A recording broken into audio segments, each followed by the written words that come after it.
Hello everyone, I'm Stacy and this is the For Bricks and Giggles YouTube channel. For today's build, I have an Aquaraiders 2 set 7775 Aquabase Invasion from 2007. So let's get started. So here we have the completed build. This set is close to 850 pieces and comes with 5 minifigures. And I've actually had this set sitting in my closet for many months now. I don't even know, maybe as much as 6 months ago. I got several sets around this time, all of which I didn't know whether they were complete or not. And I've just been kind of procrastinating actually on building this one because all of the parts were mixed in together. And an 800 piece set is a lot to sort and see if it's complete. So I actually didn't do that. I just laid all of the pieces out and I was like, if it feels like it's incomplete or is going to be missing more than I can complete at home at this time, then I'll just kind of give up on it and get back to it at a later date. But it was actually mostly complete. I probably had to add about 5 pieces to the set that were missing, but I only paid around $60 for the set, so I thought that was a really good deal. And since I was having to build it super slowly because I didn't have any of the pieces sorted, I did not record it. I've kind of been backing off on doing the speed build portion. Initially when I started my channel, I only did the speed build and no review, and that was because I was afraid to talk in front of the camera. And so now it's kind of gotten to the point where I'm like, I don't even know if anyone's interested in the speed build part of it or if they're more just interested in seeing it once it's done. I would be fine with going back to the speed build section of the build if you all are interested in seeing that, so please let me know in the comments if you enjoy that part. Otherwise, from here on, I will probably be leaving it out unless I get like a lot of people saying they enjoyed that. I was actually way more impressed with this set than I thought I would be. Sometimes the box art just doesn't do the set justice, and in this case I really felt that after I built it. So I'll go ahead and show you the minifigures first. So this set does come with 5 minifigures, and this is kind of a weird time for Lego minifigures. For these in particular, it looks like a mix of city and castle heads were used for these minifigures. I just felt like they were doing a lot of reusing instead of making minifigure head designs specific for these types of sets. Not particularly upset about it or anything like that. It's just very apparent during this era. So like this guy, you definitely see this head used a lot in city sets during this time. This was right after they switched from kind of town sets to city sets, but I still really like the design for this minifigure, and they're all pretty similar. Another classic city head. This beanie is used a bunch of times, still in production today, which I always appreciate. All the torsos are the same, and all the legs, so definitely on the simpler side. Here's one that you see this head in castle sets. A good use of a head though. It's just when you get used to a particular head in a particular theme, it's always kind of funny to find it in other sets. And another head that's used in a lot of castle sets. You do get flippers for all of them. I only have 2 of the 4 decked out in full gear, but I do like that they give you enough gear to put all of your minifigures with a helmet, air tank, and flippers. And then finally you get a sad deceased Aquaraider. Always like these kind of darker sides of Lego. I just think it's funny since at least at this point it was still a kid's toy. So 5 great minifigures. Alright, as for the rest of the build, I'd like to first say that I have always been a huge fan of these underwater base style sets. The Neptune Discovery Lab was one of the first sets I remember getting on eBay as a kid. That set came out when I was like a couple years old and I totally missed it, and I spent a lot of time looking at it on eBay trying to get it. I was obsessed with eBay as a kid and obsessed with all the Aquaraiders, Aquanauts, Aquasharks, all of the different variations of these Aqua Zone sets. So I was actually really excited when they brought these back in 2007. I don't think they went over well though because there weren't a lot of sets. And at that point I was in high school and I was really interested in just buying the tiny boxed sets. So I was not getting larger sets at that point. I really was just interested in buying any of the tiniest box sets you could get from Lego. So I do have whatever the smallest one from this line is actually. So I'm very excited to add this one to my collection just because I do love all things Aqua Zone. And I know I said this before, but I was way more impressed with the set after I built it. I don't think photos really do this set a lot of justice. It's a lot larger than I was anticipating, and it was a really fun build. I do think my favorite part though is this squid-like build over here. First of all, it has glow-in-the-dark pieces, and I am very obsessed with all things glow-in-the-dark. I think it's because I was a child of the 90s and we had those stars that you stuck on your ceiling that glow in the dark. I thought those were the coolest thing ever. So since that that point, anything that glows in the dark I think is really cool. So I did not have any idea that this set had glow in the dark pieces, but the squid has multiple areas that actually glow. The first being all of these like talon-like tentacles in the front. Those are all glow in the dark. His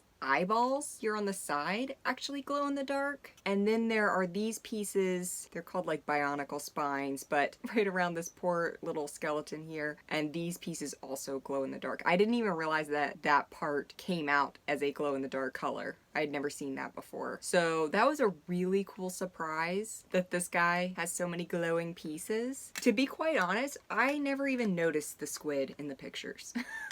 I know it sounds crazy, but I didn't even realize this was part of the set. I guess I had only ever focused really on the underwater base part, and this ended up being my favorite part of this whole set. So I'm gonna try and light him up a little bit and see if I can get it to show up on screen how much he glows in the dark. Luckily, it's a nice rainy day here, so it actually lights up pretty well. I mean, I don't know, maybe I'm crazy, but I think this is so cool, and that there should definitely be more glow in the dark pieces included in LEGO sets. Please, LEGO, don't discontinue glow in the dark. I feel like every time I talk about a feature I like in LEGO, it gets discontinued. So yeah, super impressed by this. Next thing I want to say is that this set came with a ton of stickers. Most of the stickers had not been used when I bought this set, and I actually had a hard time figuring out where the majority of these go. So the instruction manual did not do a good job of telling you where to put these stickers. So right now, most of them are still unused. So feel free to point out any location you think a sticker is supposed to go, because I could not find any of these actually in the instruction manual. Used a few of them where they're very obvious, but the rest of them I'm kind of confused if they're just supposed to be kind of a where you feel they should go, which I know was a thing for like Belleville sets, and I never liked that. I'm very much an instruction person. Tell me exactly where the sticker is supposed to go. I just want to know. I'm not feeling creative.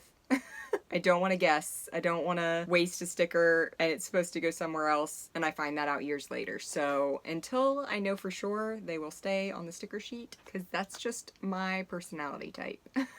This is a much more massive set than I thought it would be. I mean, you see 800 pieces, but 800 pieces in 2007 is a large set. I feel like that 800 pieces in 2007 is like a 2,500 piece set in 2023. So I was thoroughly impressed. I love that it still has base plates. Always a base plate girly. I know people have started to point that out, that I always mention if it comes with regular or raised base plates. I love them all. Classic base plate girly, obsessed. The one thing about this build that's kind of weird is that there's a hinge here, but this is about as far as you can push it before it runs into the other base plate. I'm not sure why they did it that way. I feel like you'd want it just a little bit longer so you could kind of like wrap it around if you wanted to without the base plates overlapping. But that's just me personally. The sub here on the end is really nice. Of course, I love the color scheme for this series. The translucent light blue makes it feel a lot more new, or translucent, what are they calling it? Brown now?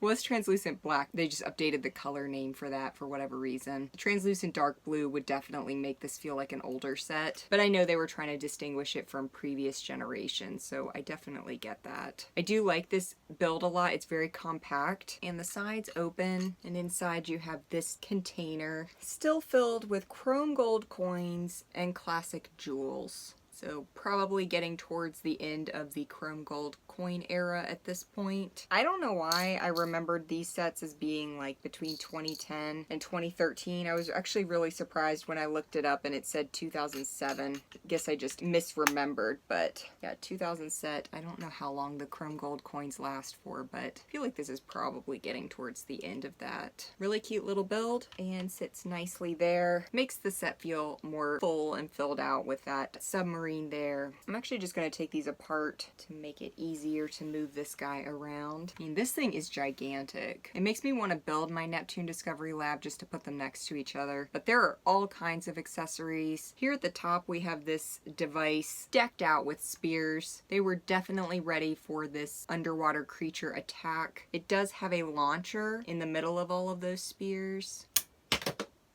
I have no idea where that went, so I'm gonna have to go find that. That thing launched far. I wish I could have had that zoomed out because it went fully across the room. So a really well-working launcher there. I love the use of these windscreens in this set. In translucent light blue, they are exclusive to this set. In other colors, you find them in some Star Wars sets and then some other miscellaneous sets. But for the most part, I think Star Wars. But in the translucent light blue, they're exclusive. I've never seen them used that way before. I didn't realize that's what it was until I opened the set, and I thought that was super cool. Also, this ramp that has a translucent light blue kind of tube-like structure, that's a pretty rare piece. It's only in 3 sets. That's a really cool piece though, as well as these. Definitely would recommend looking into those potentially for mocks, just because they're a unique mold and come in some rare colors. You have 6 spears on the ends of each of these as well, so tons of spears in this set. I also love the use of the translucent green kind of seaweed pieces. They have those sprinkled throughout this set. The use of hoses as well is really unique. I like that. It kind of gives the appearance that they are trying to supply air to this building. When I was a kid, any set that came with these kind of hose-like pieces, I was really obsessed with. I just thought they were the most unique parts I had ever seen. And I thought they were rare too. A lot of times they weren't rare, but they felt rare. So as a kid, anything that felt rare, I was a big fan of. There is a little underwater device that sits in the back here. And if you lift up on this piece, it will send that device outside. So I'll show you that from the front as well. I thought that was a cool feature. So this is one of the few sets I feel like they did a really good job of having tons of accessories on the interior. A lot of times with Lego sets, the interior doesn't have a lot of stuff going on. We've got this hook piece, so you can use that, can move that little flotation device around and get it lined up in the correct place. Got flippers here on the ends with these spears. There's helmets, extra air tanks, just all kinds of dials and devices. There's a bunch of tools lined up here. Got this computer screen kind of on both sides. Just tons of accessories. And usually it feels like the interior is a little bare, but I would have loved this set as a kid. It came out when I wasn't in the playing era of Lego, so even if I'd gotten it when it originally came out, it would have been past my era, unfortunately. I like the way they use this dish piece to cover the doorway there. That's a nice simple build idea. All around, really impressed with this set. I don't typically buy a ton of sets outright. I usually buy sets from bulk lots, but this one was such a good deal at only around $60 that I was like, I'm gonna take a risk on it not being complete. And even though it wasn't complete, I was able to complete it without having to buy anything, so always happy with that. Super happy to add it to the collection. The cost of AquaZone sets has gotten to be astronomical. I was looking at them recently and just blown away by the current price on the market. I don't know what this set originally cost, but it's currently going for around $100 on BrickLink in the US for a complete copy, and I actually don't think that's super terrible because it's an 800 plus piece set. Probably not a whole lot more than it was when it originally came out. It's a super fun build. I think I'll enjoy building it the next time even more once I have the parts sorted. And honestly, I don't even want to take it apart because it's so cool. But I do definitely recommend this set. I didn't think I'd be as happy with it as I am, but it's honestly so cool. So if you get the opportunity to get this set for a good deal, then I do definitely recommend it.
Thank you all for watching. If you enjoyed this video, like and subscribe. And if you're interested in extra videos and content, check out the membership program starting at only 99 cents a month. See you all next time.